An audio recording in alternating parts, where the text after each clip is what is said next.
নমস্কাৰ বন্ধু বান্ধৱীসকল, আজি অৰুণোদয় আঁচনিক লৈ কেইবাটা বৃহৎ আপডেট আহি পৰিছে। আজি আমি কথা পাতিম অৰুণোদয় আঁচনি 1250 টকাৰ কিস্তি আৰু নতুন নিয়মবোৰৰ বিষয়ে।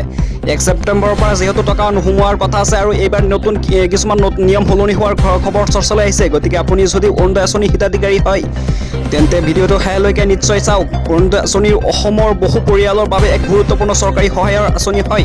এই আঁচনিৰ জৰিয়তে যোগ্য হিতাধিকাৰীসকলৰ বেংক একাউণ্টলৈ নিৰ্দিষ্ট পৰিমাণৰ আৰ্থিক সহায় আগবঢ়োৱা হয়। এতিয়া মূল কথাটা হৈছে 1250 টকাৰ নতুন কিস্তি কেতিয়া আহিব আৰু নতুন নিয়মত কি সলনি হৈছে। বৰ্তমান এই বিষয়টো লৈ বহু লোকৰ মাজত আলোচনা চলি আছে।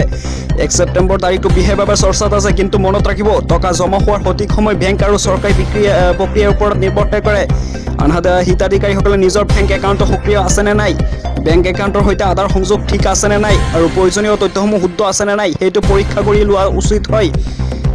যদি আপোনালোকৰ একাউণ্টত আগৰ কিস্তি আহিছিল তথাপিও নতুন কিস্তিৰ ক্ষেত্ৰত কোনো সমস্যা নহ'ব বুলি ধৰি লোৱাটো ঠিক নহয়। নিজৰ তথ্য আৰু বেংক সংক্ৰান্তীয় তথ্যসমূহ সময়মতে পৰীক্ষা কৰি ৰখাটো আপুনি গুৰুত্বপূৰ্ণ হয়। আপোনাৰ একাউণ্টত যদি এতিয়ালৈকে আধাৰ কাৰ্ড ডিবিটি লিংক নাই তেন্তে আপুনি এতিয়াই কৰি লওক। আৰু এটা কথা, ছ'চিয়েল মিডিয়াত অৰুণোদয় আঁচনিৰ নামত বহু ধৰণৰ খবৰ আৰু দাবী দেখা যায়। সেই কোনো ধৰণৰ ভুৱা লিংকত ক্লিক নকৰিব আৰু OTP পিন বা বেংকৰ গোপন তথ্য কাকো নিদিব। আপুনি যদি অৰুণোদয় আঁচনিৰ হিতাধিকাৰী হয় তেন্তে চৰকাৰী গহনা আৰু নিজৰ বেংক একাউণ্টত নিয়মিতভাৱে পৰীক্ষা কৰি থাকক। বন্ধু বান্ধৱীসকল, অৰুণোদয় আঁচনিৰ টকা লাভ কৰা হিতাধিকাৰীসকলৰ বাবে নিজৰ বেংক একাউণ্টত তথ্য শুদ্ধ কৰি ৰখাটো অতি প্ৰয়োজনীয় হয়। কেতিয়াবা বেংক একাউণ্টত KYC, আধাৰ লিংক বা অন্য কোনো তথ্যৰ সমস্যা থাকিলে টকা জমা হোৱাত পলম হ'ব পাৰে। সেয়েহে আপুনি 1 ছেপ্টেম্বৰৰ আগতে নিজৰ বেংক একাউণ্টত আধাৰ সংযোগ আৰু অন্যান্য প্ৰয়োজনীয় তথ্যসমূহ এবাৰ পৰীক্ষা কৰি লোৱাটো ভাল হয়।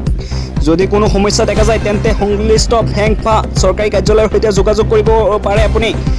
আৰু যদি আপোনাৰ বেংক একাউণ্টলৈ 1250 টকা জমা হয় তেন্তে বেংকৰ SMS, পাছবুক বা অনুমোদিত বেংকিং এপৰ জৰিয়তে আপুনি বেলেঞ্চ পৰীক্ষা কৰিব পাৰে।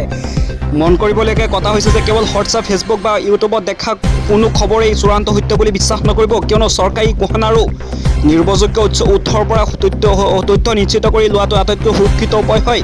গতিকে অৰুণোদয় আঁচনিৰ হিতাধিকাৰীসকলে এতিয়াৰ পৰাই আপুনি সজাগ হৈ থাকক আৰু নিজৰ বেংক একাউণ্টৰ তথ্য পৰীক্ষা কৰি থাকক। এই আপডেটটো আপোনাৰ পৰিয়ালৰ কোনো সদস্য বা চিনাকি মানুহে অৰুণোদয় আঁচনিৰ সুবিধা লাভ কৰে যদি তেওঁলোকলৈ শ্বেয়াৰ কৰি দিয়ক। হয়তো আপোনাৰ এটা শ্বেয়াৰৰ জৰিয়তে কোনোবাই গুৰুত্বপূৰ্ণ তথ্য লাভ কৰিব পাৰে। এনেধৰণৰ নতুন চৰকাৰী আঁচনি টকা পোৱাৰ আপডেট আৰু অসমৰ গুৰুত্বপূৰ্ণ খবৰ পাবলৈ আমাৰ চেনেলটো ছাবস্ক্ৰাইব কৰি বেল আইকনটো প্ৰেছ কৰি ৰাখিবলৈ নাপাহৰিব। ধন্যবাদ।